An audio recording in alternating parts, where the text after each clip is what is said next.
আজি আচলতে ভাল লাগিছে কি আজি হাজো ৰঙিয়া প্ৰেছ গিল্ড বুলি এটা সংগঠনৰ জন্ম হৈছে।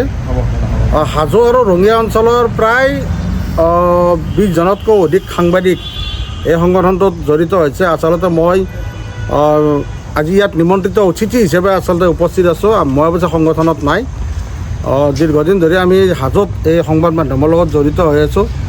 এটা কথা ভাল লাগিছে যে জ্যেষ্ঠ সাংবাদিক আছাম ডক্টৰ বিশ্বজিৎ দাস আৰু আমাৰ ভাতৃপ্ৰতিম তথা হাজো লাইভৰ সাংবাদিক বিকি মেধিক সম্পাদক হিচাপে এখন কমিটি গঠন কৰিছে, য'ত নেচনেলীৰ সাংবাদিক মিণ্টু কলিতা আৰু সহকাৰী সম্পাদক কমল চন্দ্ৰ ডেকা কাৰ্যকৰী সভাপতি, হীৰক দাসক ফাইনেন্স ছেক্ৰেটাৰী আৰু সমাজতকৈ এটা ভাল লগা বিষয়টো হৈছে যে আমাৰ আটাইৰে শ্ৰদ্ধাৰ জ্যেষ্ঠ সাংবাদিক, জ্যেষ্ঠ মানে কামত যদিও সৰু কিন্তু বয়সত আমাতকৈ জ্যেষ্ঠ বা সাহিত্য চৰ্চাৰ প্ৰতি যথেষ্ট জ্ঞান থকা এগৰাকী ব্যক্তি মজিবন ৰামন ডাঙৰীয়াক এখন পত্ৰিকা সম্পাদক হিচাপে নিযুক্তি দিছে।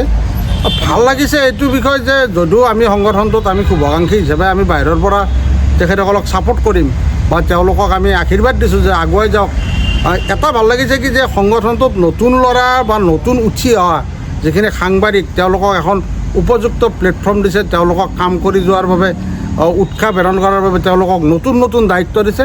ভাল লাগিছে। আজি মই তেখেতসকলৰ লগত মত বিনিময় কৰিলোঁ, যথেষ্ট ভাল লাগিছে। আমি মোৰ একে সতীৰ্থ আমি জ্যেষ্ঠ মানে বহুদিন আমি একেলগে সাংবাদিক কৰা কমলাকান্ত দাস ডাঙৰীয়া, আমি দুজনেই আজি মুখ্য সচিব আমন্ত্ৰিত অতিথি হিচাপে আমি ইয়াত উপস্থিত আছোঁ।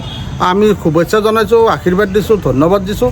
তেওঁলোকে যে অনাগত সময়ত হাজোৰ যিসমূহ বা ৰঙিয়া অঞ্চলৰ যিসমূহ সমস্যা, এই সমস্যাসমূহ এক সুস্থিৰ বা এক শক্তিশালী ৰূপত প্ৰকাশ কৰি সংবাদ মাধ্যমৰ যি প্ৰকৃত দায়িত্ব তেওঁলোকে পালন কৰিব বুলি মই পুনৰবাৰ হাজো ৰঙিয়া প্ৰেছ গিল্ডক আন্তৰিক অভিনন্দন জ্ঞাপন কৰিছোঁ। শদিয়াৰ পৰা ধুবুৰীলৈ, বৰাকৰ পৰা ব্ৰহ্মপুত্ৰলৈ সকলোৰে মাজত চিনাকি এটা নাম প্ৰাতঃ টাইম। থলুৱা ভাষা, কৃষ্টি আৰু সত্য বাতৰিৰ আধাৰত প্ৰতিষ্ঠিত খবৰ প্ৰাতঃ টাইমৰ প্ৰতিটো বা বাতৰি পুংখানুপুংখভাৱে চাবলৈ Facebook, YouTube, website, Twitter, Instagram আৰু ব্লগাৰ পেজত লাইক আৰু ফ'ল' কৰক। ধন্যবাদ। অসমৰ নপুৰণি কবি সাহিত্যিকৰ বাবে সুখবৰ। প্ৰভাতী অসম সংবাদ গোষ্ঠীৰ দ্বাৰা পৰিচালিত সাপ্তাহিক কবচে আয়োজন কৰিছে এখন কাব্যগ্ৰন্থৰ প্ৰতিযোগিতা। সগৌৰৱেৰে 30টা বৰ্ষত খোজ থোৱা অসমীয়া সাপ্তাহিক কবচ কাকতখনৰ উদ্যোগত কাব্যগ্ৰন্থ প্ৰতিযোগিতাৰ আয়োজন কৰা হৈছে।